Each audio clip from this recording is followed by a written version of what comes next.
Are you ready to hear an inspirational hero tale about one of our four-legged friends? My name is Kim, and this is Harry Hero Tales.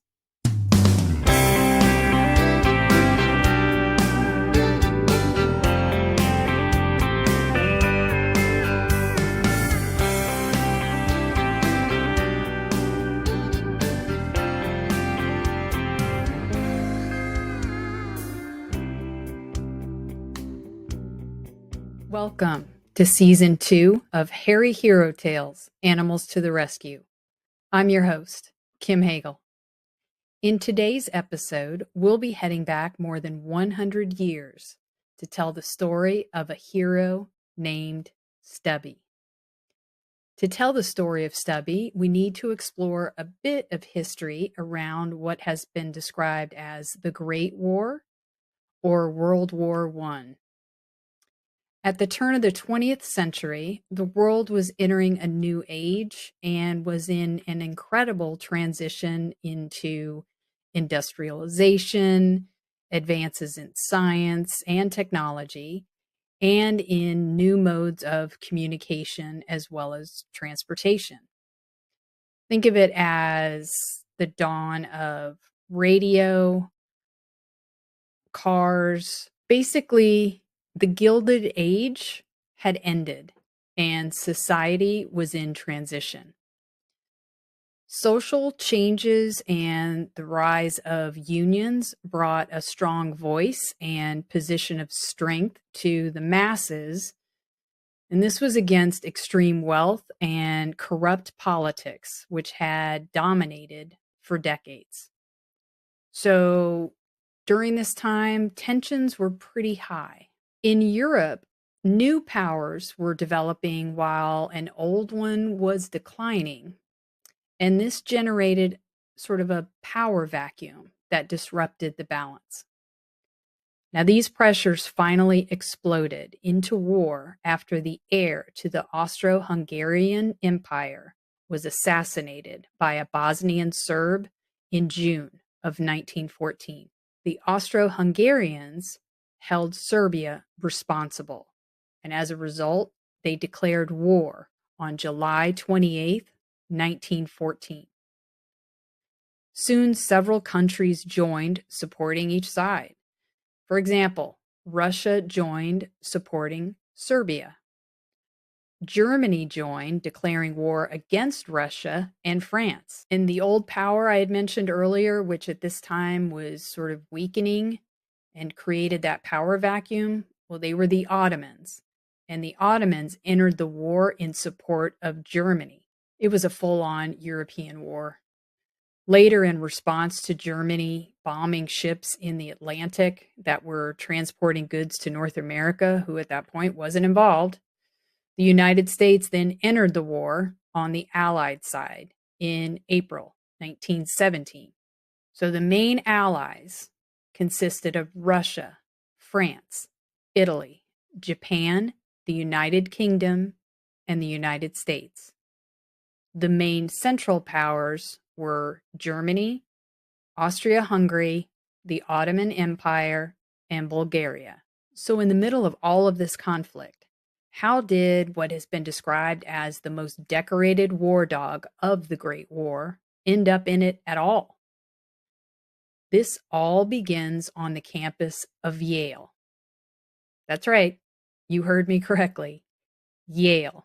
American troops during 1917 in preparation for war were being trained on several campuses across the United States. The 102nd Infantry were assigned to Yale. While they were on campus training and going through drills, a small dog that seemed to be a stray began hanging around them in July of 1917. One soldier in particular, Corporal James Conroy, took a particular liking to the little dog. He eventually would be named Stubby.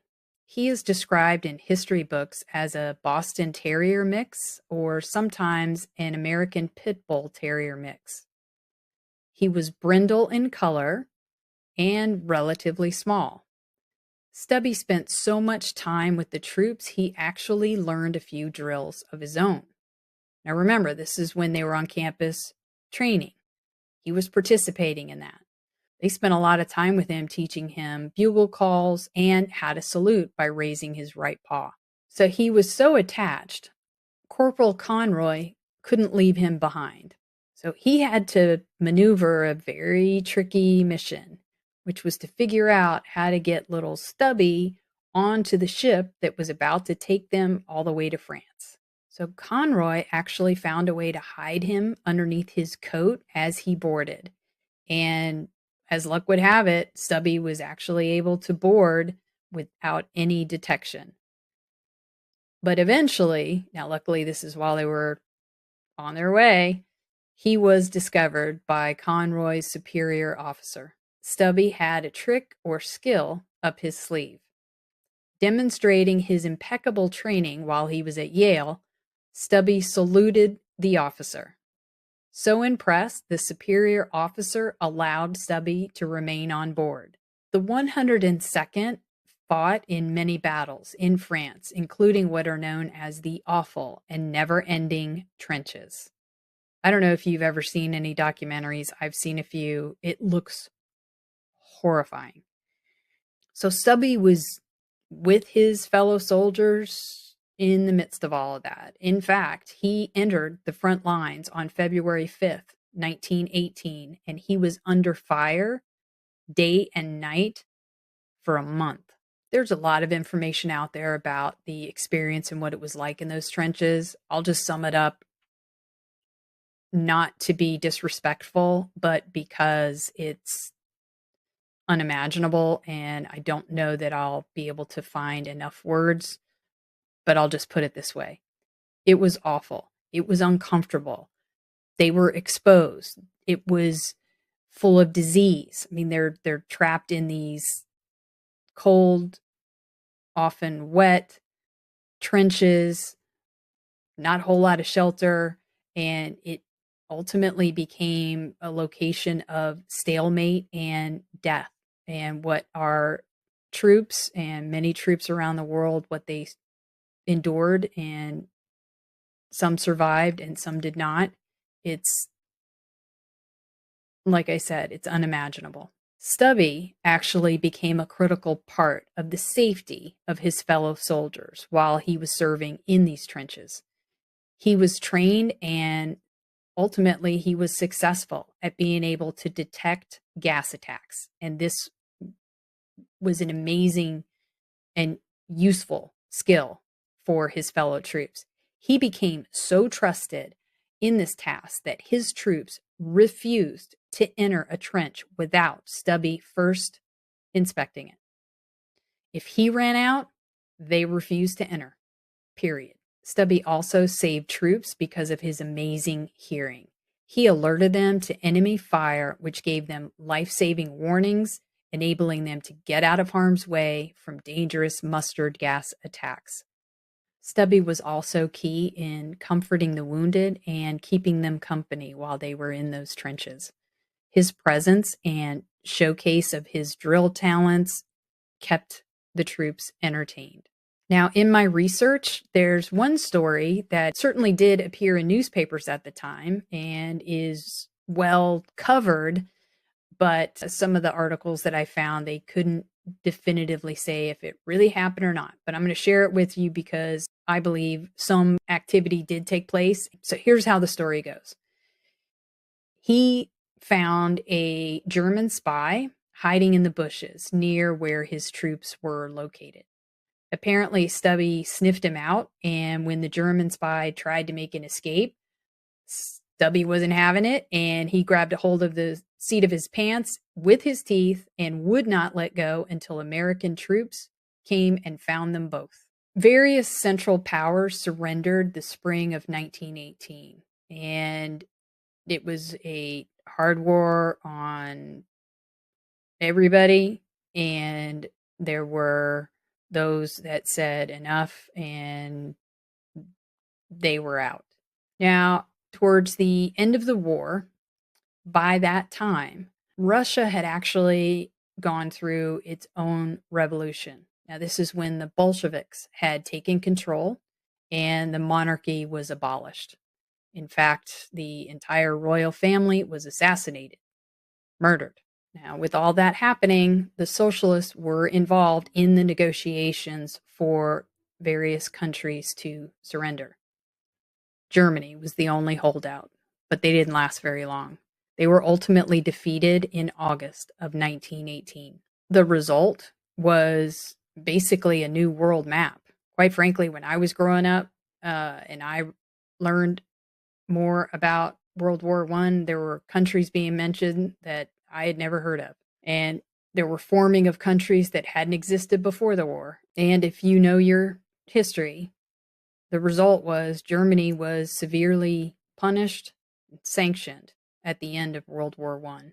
And there are many references to this situation having been a factor, certainly a contributor, to the rise of the Nazis less than 20 years later, which ultimately moved everyone into the next World War, which was World War II. Now, in the middle of this awful and deadly war, there was good news when it came to an end. And the good news was Stubby survived. He not only survived, he thrived. Stubby led many parades. He met 3 presidents in his lifetime: Woodrow Wilson, Warren Harding, and Calvin Coolidge. So he was treated like the hero that he was. Stubby also received a gold medal from the Humane Society during one of his visits to the White House.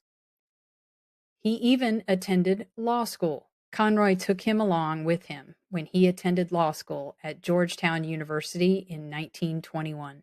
Some fun facts about Stubby: he served active duty during the Great War for 18 months and participated in 17 battles. He learned bugle calls, as I mentioned earlier, and he responded as he was trained to do. He was named Stubby because of his, quote, stub of a tail.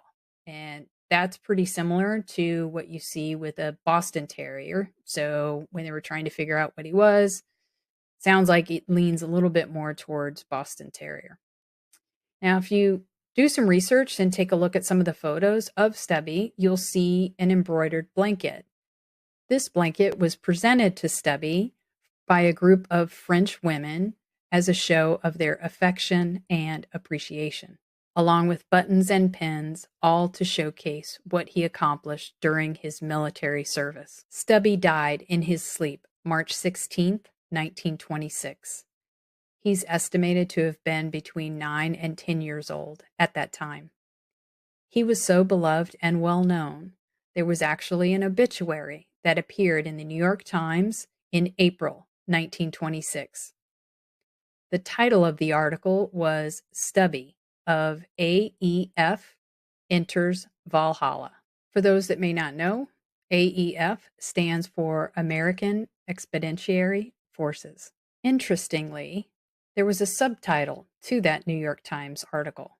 The subtitle, quote, "Tramp dog of no pedigree took part in the big parade in France." What? Okay, he's a hero and tramp dog, no pedigree? Really? Oof. All right, anyway, subtitle aside, the article, the obituary, it was a fine tribute to a hero of the Great War.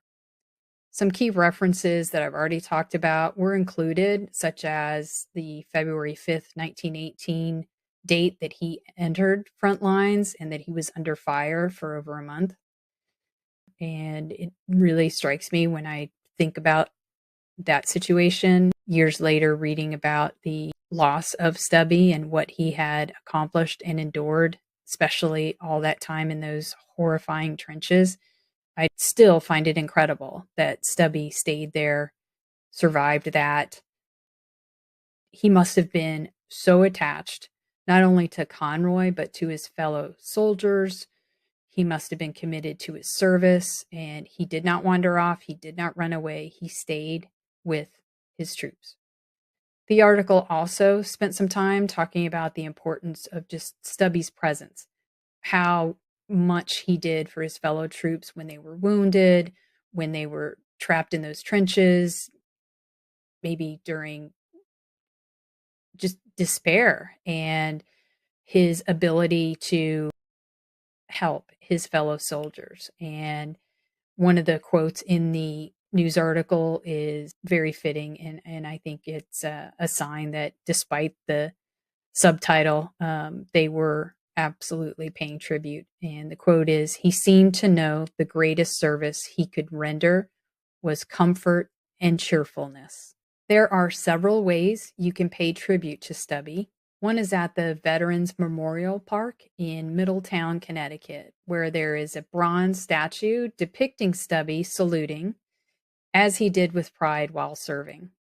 The statue, it's called Stubby Salutes, was dedicated by the family and descendants of Conroy in May of 2018. The National World War I Museum and Memorial in Kansas City, Missouri, displays a brick along the Walk of Honor that states, "Sergeant Stubby, hero dog of World War I, a brave stray." Stubby's preserved remains can be found today at the Smithsonian National Museum of American History in its Price of Freedom, Americans at War exhibit.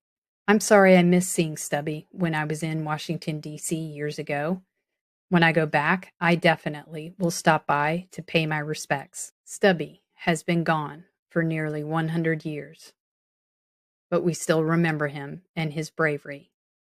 Thank you, Stubby, for your service and for being such an amazing hairy hero. While that only touches the surface of this amazing hairy hero, we have to leave it there for this episode. If you know of a great hairy hero tale and would like to hear it on this podcast, email us at hairyherotales@gmail.com. For more information on this program, visit our website, www.hairyherotales.com. That's TAILS.com. And be sure to follow us on Facebook, Instagram, and wherever you get your podcasts. This is a Southpaw Productions podcast, edited, produced, and hosted by me, Kim Hagel. Opening and closing music provided by Mary Selvage. You can follow her and find out her show schedule at Selvage613 on Instagram, and check out her complete catalog of music available on Spotify, Apple Music, and more. And remember, there are four-legged heroes all around us. Who knows, you might even adopt one. I've adopted many little heroes from some amazing rescue organizations, and I've featured two on my website, the All-American Dachshund Rescue and the French Bulldog Rescue Network. If you're looking to rescue your next hero or would like to help with transport or financial support, I highly recommend both of these organizations. Neither are affiliated with this program in any way, but they both have my sincere gratitude and support. Thank you to all of the heroes of the world, and a special shout out to hairy heroes everywhere.